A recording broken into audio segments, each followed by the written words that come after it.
Howdy, y'all. Today is Monday. It's about to be Christmas time. Oh. Early Merry Christmas to y'all. So, that's good. But today, on the terms of lifting, I'm all brain scattered right now somehow.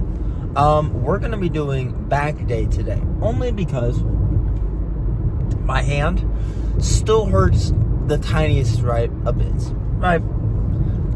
Now, what I'm thinking is, if I just rest it today, it should be fully healed by tomorrow so I can hit chest day. Oh, wow, that's bad. Jeez, my hair's all over the place, man. I didn't even realize that. That's crazy. But, so, what I'm thinking is, if I rest it today, my hand should be 100% good by tomorrow, right? And if by tomorrow it still doesn't feel good, I'll hit leg day, right? Probably not. I'll probably just do chest day anyways, some flies, right? So, we're just going to replace it today. Back today, biceps today, shoulders today, and then do chest and triceps tomorrow, and then go from there, right? That's how I'm thinking, because I want my hand to be fully healed. I want to do pressing movements again. So, I'm not going to be fully discouraged on just, switching it up a little bit. I don't want to take a rest day today, so we're just going to switch it up a little bit and do back biceps. But today, on terms of the lift, the usual, do some T-bar rowing. I think maybe some binaural rows. I'm not really sure. I've been doing a lot of the same lifts, but I might do some T-bar rowing. I'm thinking that sounds like a good plan today.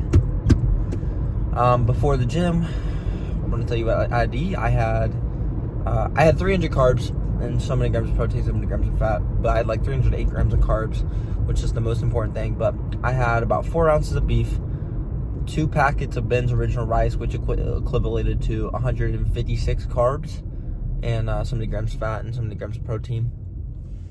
And then I had 2 Kodiak bars, or I had 1 Kodiak bar, and then I had what was the other one? A breakfast Kodiak bar, and then I had oatmeal. All equates to 300 grams of protein. My point being, what I'm saying this for is, it's very easy to get more than 100 grams of carbs before the gym, right? And if the more the merrier, for carbs at least, right? So if you can get, hold on 1 second, guys. Okay. I'm just gonna put this hat on, and wow, that's messy. Gosh dang it, man. It might just be a hoodie day and just keep this on. But I don't really care too much. But back to what I was saying. The more carbs, the better, because the more energy you have, everything else, right? Better pump and all that. So, when it comes to, getting, carbs, I would say get quick digestible carbs, which is mainly like rice cakes. A lot of rice. Right, like Rice Krispie Treats is like the big one. Like, that's the one people get like 30 minutes before the gym and everything. Well, like dextrose is good too, which, if you guys don't know, that's just pretty much just quick carbs in a little powder form. Very easy to get carbs from. And then, there's so many alternatives you can, do for carbs and whatever not. So, it just really depends on what you want to eat before you go to the gym. Just make sure you're not super bloated before going to the gym. I'm a little bloated right now because of eating so much beef, and I ate a lot of rice and everything before then. So I'm going to hang out in the gym kind of before I get my lifts in. But, just make sure you're digesting your carbs very easily. Make sure you're not doing too much. You don't want to do 500 carbs right before you go into the gym, no. But you at least want like 150-ish carbs before you go to the gym. That's always what I say. If you can do like 150 before you're going, that's fine, right? Anything more than that is better. But make sure you're not eating like ice cream and cake before you go into the gym. Even though that's carbs, that's a lot of carbs, you're also getting a lot of sugars, right? I know Sam Sewell's diet rule for a while was, calories in, calories out. But if you want to, talk about eating more clean, I would definitely consider less sugars, more type of fiber things, or just like things like rice and stuff. And fibers, you can get some supplement gummies, which is what I usually do. You can do like pretty much the whole point of what I'm saying fibers is Fibers is pretty much like the sugary type of stuff, but instead of sugars, it's fibers, which actually help you with bloating and all that. So if you're a guy or gal who gets bloating a lot, fibers will help you a lot. Because if you're not eating fibers, you're not digesting as well. And I could definitely use more fibers in my diet. I get some fibers in my Kodiak bars as well. I need you can get them a lot from veggies and stuff, but I don't eat really a lot of veggies. I need to eat more, you know, because I mean veggies and, you know, greens and, you know, your fruits are all good for you, but I need to eat more of that stuff because my diet really just consists of rice, maybe some other type of carb source, and then it's like beef and chicken, right? That's pretty much it. Pretty much my diet. And if me and my girl, we want to go out to eat, I usually get like a steak or something, right? But enough said. We're going to get into the gym now. I'll see you guys in a minute. All right. So first we got a heavy T-bar row. Pretty much like I said, I mean heavy for a reason. Train intense. Make sure you're training around the 4 to 10 rep range. Make sure you're retracting your shoulder blades first and then do that up kind of row movement. And then afterwards, if you can't do that, do Kelso shrugs. And I train 3 sets. Next, we're working on the lats. So we're just doing underhand lat pull down. This is probably one of my new favorite kind of lat pull down machines. I never really used it in the past, but it felt super good on the stretch and the squeeze. All we're doing is just making sure we get a deep stretch at the top by going really slow and then really contracting at the bottom by getting my elbow as close as to the side as I can. And pretty much that's really it. And we're going to be training around the 4 to 10 rep range again, and we did 2 sets of this today.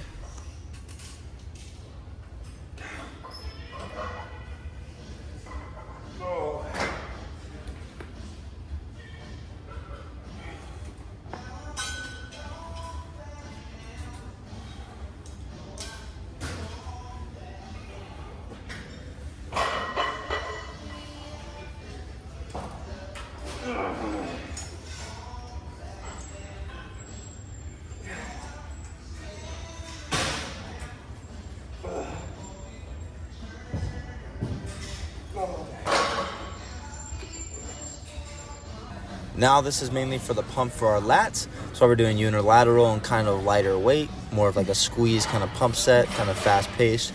But make sure you still get a good squeeze. And I kind of like to do it at the side a little bit. You get a deeper stretch when you do this. But you can also do it, you'll see as I do it on like the 16th rep-ish. I'll just do it straight forward. But pretty much train it, you know, explosively if you want to get a pump. And then make sure you're controlling it still relatively. Train kind of light. I did 2 sets of this, and like I said, just a burnout. And that's really much it, man. Keep your elbow as close to your side as you can.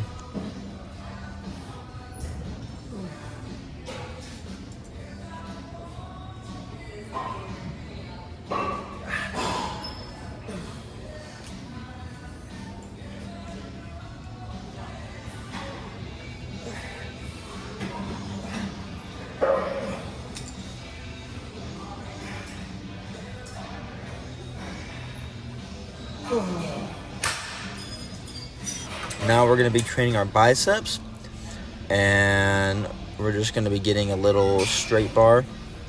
Pretty much just keep your wrist kind of in a straight neutral position rather than kind of having them kind of like a curled kind of position.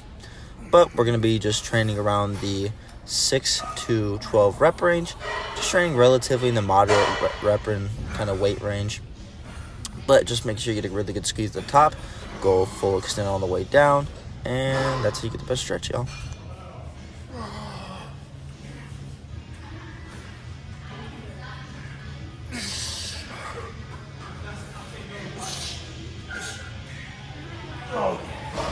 Now we're going to be getting a pump on our biceps. Pretty much it's just like a shorter range of motion for a preacher curl, just merely getting that squeeze at the top. And we're going to be training around the kind of 5 to 12 rep range. Make sure you're training relatively heavy with this. Go heavier if you need to. But, and to make it a little bit easier, you can have, you know, have the handles going a little kind of closer and touch together. That's to make it a little easier. That's why doing rope is, I think, better for pump at the end.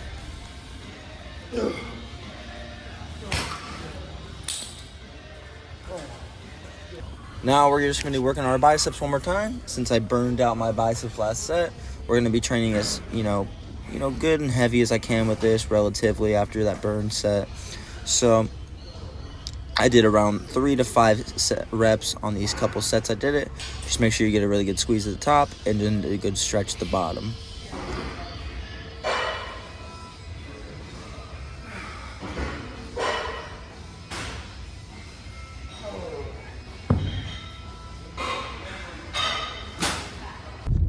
Howdy. What's going on, y'all? Today's workout, pretty good.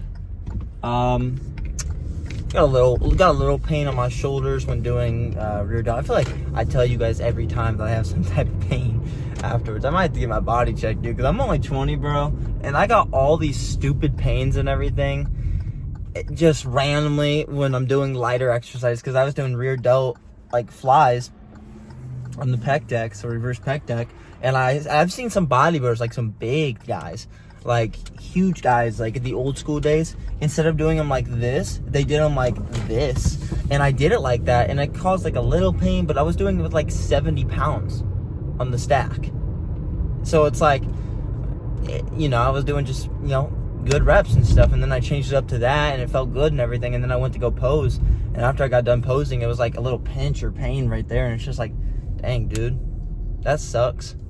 But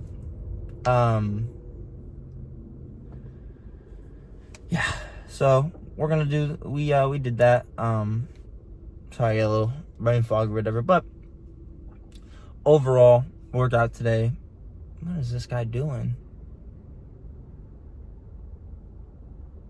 Okay, people with semis should not drive semis, I feel like sometimes. That guy was really dumb. But, overall,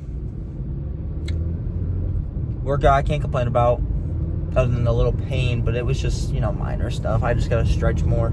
That's one thing I need to incorporate more, is just stretching. I always preach it, but I don't do it enough myself.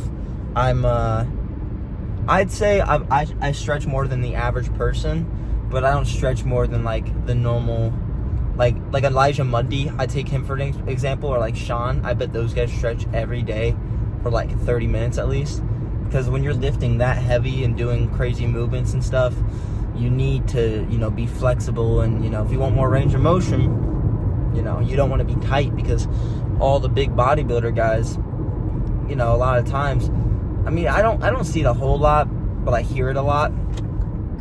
Everyone says that they have no range of motion when they get older.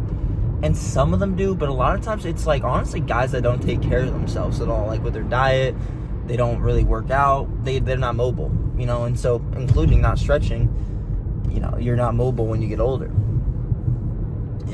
but, that's one thing that I recommend for anybody and everyone, is just stretch. That's got to be one of the key parts to life, in my opinion, is just stretch as much as you can. Because the more you stretch, like I said, the more range of motion you get, everything else, right? So it just really depends on how you want to do it, right? Because you don't have to be a guy who stretches for 45 minutes every day. You could just be a guy who, after the lift, stretches for 5 minutes, call it there. Do some shoulder, lower back, hip, abductor stretches, and you're really all good. You just want to get like the main weaker points on your body that's more liable to injury. Like I said, your lower back, your shoulders. You want to stretch out everything, in my opinion, like your lats, chest, everything. But the main ones, like your shoulders and lower back and all that, they're the main prohibitors to injuries. For me personally, it was definitely those two.